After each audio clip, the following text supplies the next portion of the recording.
Salut tout le monde, c'est Sky et aujourd'hui on va parler d'un sujet qui m'intéresse beaucoup et qui est d'actualité. Eh oui, ça y est, c'est parti.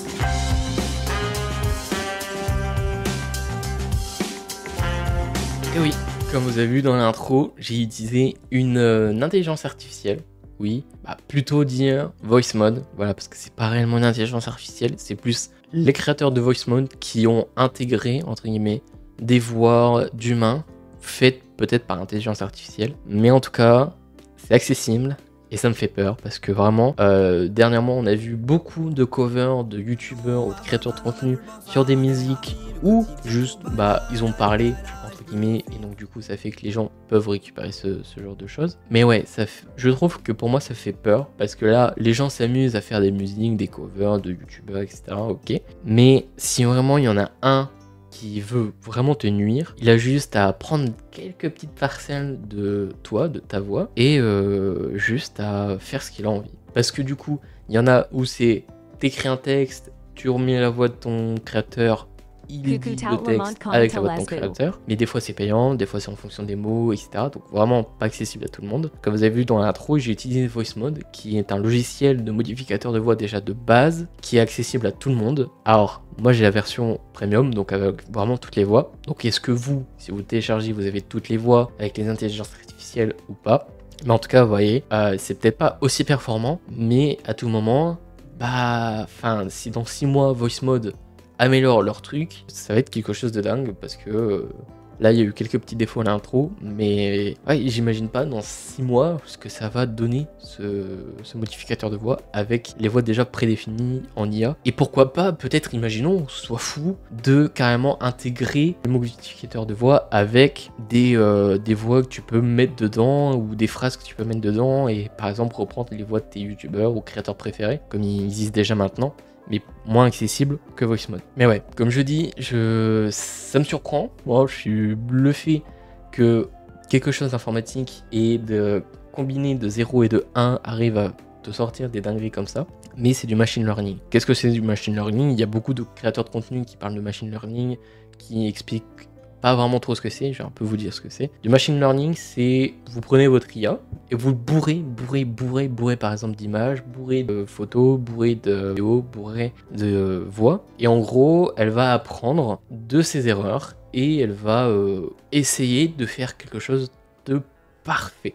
Voilà, comme là avec DALL-E, une autre intelligence artificielle qui m'a surtout surpris au moment de sa sortie et surtout que c'est elle qui a fait le plus polémique au moment de sa sortie parce qu'elle vole des créations d'autres créateurs de dessins. Mais elle a fait polémique parce qu'elle vole du coup. Faire du machine learning pour apprendre, pour créer, pour essayer de faire les choses propres, les faire les plus parfaites possibles, elle vole les dessins des autres. Donc c'est elle qui a fait le plus polémique au moment de sa sortie. Mais franchement, elle me surprend le plus du monde. Il y a bien sûr Midjourney aussi qui fonctionne très bien. Mais je trouve que Midjourney est un peu moins accessible que DALL-E, même s'il faut genre s'inscrire sur leur serveur Discord, faire leur truc, voilà, c'est toujours moins accessible que par exemple DALL-E, parce que DALL-E, voilà, t'as le site, t'écris ce que t'as envie, par exemple là, un chien qui se retrouve dans l'espace, paf, tu fais entrer et quelques secondes après, tu as l'image quoi. Donc là, il m'a donné clairement des images de chiens dans l'espace, pas aussi parfaites que, par exemple, Midjourney pourrait faire en 3 secondes. Par exemple, la photo de la voiture, c'est Midjourney qui l'a fait, c'est quelqu'un qui l'a créé. Et juste en mettant très peu de mots, il y a plus de détails. DALL-E, plus tu vas lui rajouter de mots et de détails dans ce que tu en veux, il va te sortir des dingueries. Là, par exemple, je rajoute juste un petit détail qui est juste de mettre en mode cartoon. Voilà, je refais régénérer. Et voilà, il me redonne d'autres photos un peu plus cartoonesques et avec un peu plus de détails. Par exemple, on va mettre human, donc en version humain. Voilà, il va me ressortir, c'est peut-être pas aussi parfait que Midjourney, mais c'est plus accessible pour ce que tu as envie de montrer et de poster. Bien sûr là, peut-être que mon exemple n'est pas forcément la plus parfaite, la plus expressif en termes de détails et en termes de qualité, mais c'est le premier entre guillemets, qui a instauré ce genre de d'IA où tu as juste à mettre un mot et ça le fait. Mais ouais, du coup, ça fait que Midjourney et DALL-E sont un peu les mêmes choses, mais vraiment Midjourney, vous avez juste à marquer quelques mots et ils vous sortent des choses un peu plus réalistes, entre guillemets, des choses que par exemple des vrais créateurs de peinture ou de 3D ou de dessin pourraient faire, et je trouve ça fou. Vous avez juste à aller sur leur site de Midjourney, aller sur leur serveur Discord et marquer des dessins, et voilà, vous avez beaucoup d'images que vous pouvez faire. Bien sûr, tout ça, tout ce que je vous montre là, c'est des fake, entre guillemets, de faux dessins faits par Midjourney. Et je trouve ça fou que une photo soit aussi réaliste qu'une vraie photo. Il y a aussi, je pense que c'est l'une des premières intelligences artificielles qui est vraiment sortie au libre public, et c'est Nvidia Canva. Alors Nvidia Canva, c'est un site / logiciel maintenant, donc là je peux pas vous le montrer en face, voilà, donc c'est pour ça qu'il y a une vidéo, parce qu'il faut une RTX bien sûr pour les nouveaux, parce que la puissance de calcul est encore plus forte. Mais Nvidia Canva, c'est un logiciel / site à l'époque qui était sorti, où tu pouvais faire un dessin merdique, et à côté ça te ressortait le dessin parfait, comme si tu prenais une photo par exemple du Grand Canyon, où tu faisais deux arbres, tu faisais deux palmiers, deux trucs, etc. Et t'avais vraiment l'impression que c'était une vraie image. J'avais fait déjà une vidéo sur ce projet-ci qui est déjà, hop, en fiche, voilà, et bien sûr en description. Mais ouais, franchement, c'est l'un des vraiment, pour moi, l'un des premiers logiciels et intelligence artificielle qui est sorti, qui est le plus fort encore maintenant. Et je trouve que celui-ci sera beaucoup plus utilisé pour des logiciels style Unreal Engine ou Unity pour faire ses propres jeux vidéo. Parce que du coup, juste à partir d'un dessin, si tu ne connais rien au modding, si tu ne connais rien au machin, juste à partir d'un dessin, tu peux faire un environnement, mais de malade. Voilà. Et ce que je trouve fou avec Canva, c'est que tu peux faire vraiment des dessins de merde, et juste à côté d'avoir le dessin le plus beau et le plus propre possible. Mais ouais, il n'y a pas que Canva aussi qui existe. Là, dernièrement, ce que je trouve encore plus fou, c'est Photoshop qui upgrade en termes d'IA. Là, notamment, surtout avec leur IA qu'ils ont intégré. Tu détournes juste l'endroit que tu as envie de dégager et il te le détourne, mais t'as pas l'impression qu'il y a réellement eu une personne sur cette photo, ou un camion, ou etc. Vraiment, il te le détourne, il te le fait tellement bien propre que là, maintenant, tu fais ça, c'est accessible à tout le monde. Mais à l'époque, il y a 5-6 ans, tu demandais à un pro de Photoshop de t'enlever une photo. Et bon, bien sûr, il fallait payer.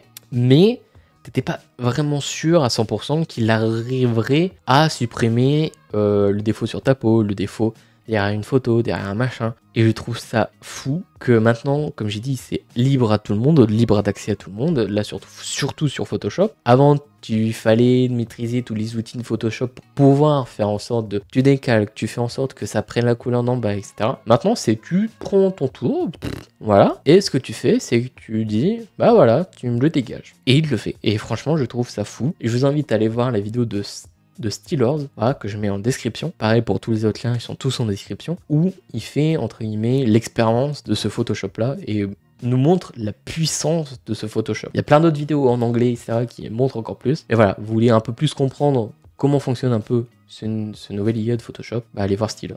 Voilà. Et non, franchement, l'IA me fait un peu peur pour les années à venir, surtout sur les modifications de voix, sur les deepfakes, sur les vidéos complètement recréées de A à Z, juste à partir de photos, ou clairement de texte maintenant, avec l'IA maintenant de Meta.